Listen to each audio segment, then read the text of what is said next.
निवडणूक झाली तिथून पुढे आडवाआडवी जिरवाजिरवी ह्या विषयात आम्ही नाही. कुणी पण सांगावं तालुक्यातल्या लोकांनी, त्याला आम्हाला त्रास दिला, त्याला त्रास दिला. अरे एवढे तुम्ही भानगडी सगळे करता, तुमच्या जर आम्ही सगळं काढत बसलो तर जेलशिवाय तुम्हाला जागाच नाही, तरी सुद्धा आम्ही तुम्हाला काय बोलत नाही. म्हणजे एवढे विषय कागदोपत्री सगळे विषय आमच्याकडे आले, तरी पण मला जाऊ दे, तालुक्यात आम्हाला अजिबात संघर्ष करायचा नाही. पण जिल्ह्यातला एखादा नेता आमच्यावर जर गुरगुर करायचा प्रयत्न केला तर त्याला आम्ही सुट्टी देणार नाही, हे मी स्पष्टपणे सांगतोय, अत्यंत स्पष्टपणे सांगतोय. आणि त्यामुळं जयंतरावला या तालुक्यात येताना मी तुम्हाला हे देतो, मी तुम्हाला ते देतो, तुमच्याकडे काहीच नाही ना, काय देणार तुमच्याकडे? ना तुम्ही पालकमंत्री आहे, ना तुम्ही सरकारमध्ये, तुम्ही एक आमदार आहात. तुम्हाला ईश्वरपूर मतदारसंघापुरता तुमचा अधिकार आहे. तुम्ही तिथं काहीतरी मुतारी बांधाल, रस्ता कराल, गटारी कराल, काही कराल. जतमध्ये तुम्ही काय करू शकता, तुम्हाला तो अधिकार नाही.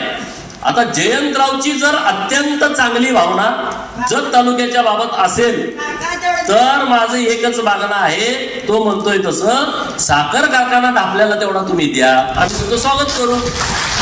मी सत्काराला जातो, कारखाना द्या ना. आणि विशाल पाटील सांगतील ना त्यांना की वसंतदादा सहकारी साखर कारखाना त्यांनी चालवायला दिलाय भाड्यानं, दत्त इंडिया कंपनीला. 250 रुपये काहीतरी टनाला भाडा आहे, 250 गुणुले टन. तुम्ही जेवढे वर्ष घेतलाय तेवढे अहवाल तुमच्याकडे आहेत, गुणुले 250 करा.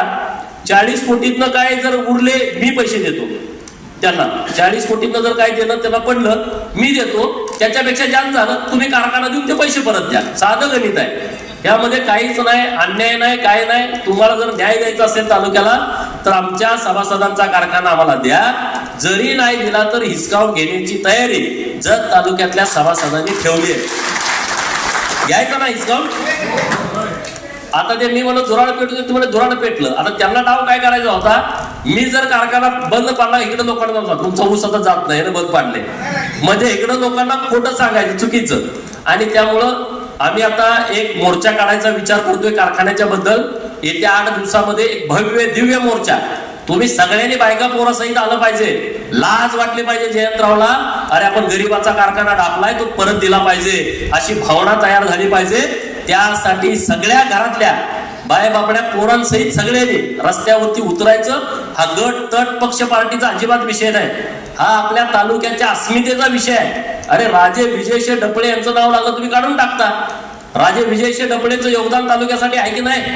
शहरामधली प्रत्येक सरकारी जमीन त्या डपळे सरकारने दिलेली जमीन आहे, त्यांचं नाव नको आहे तुम्हाला का?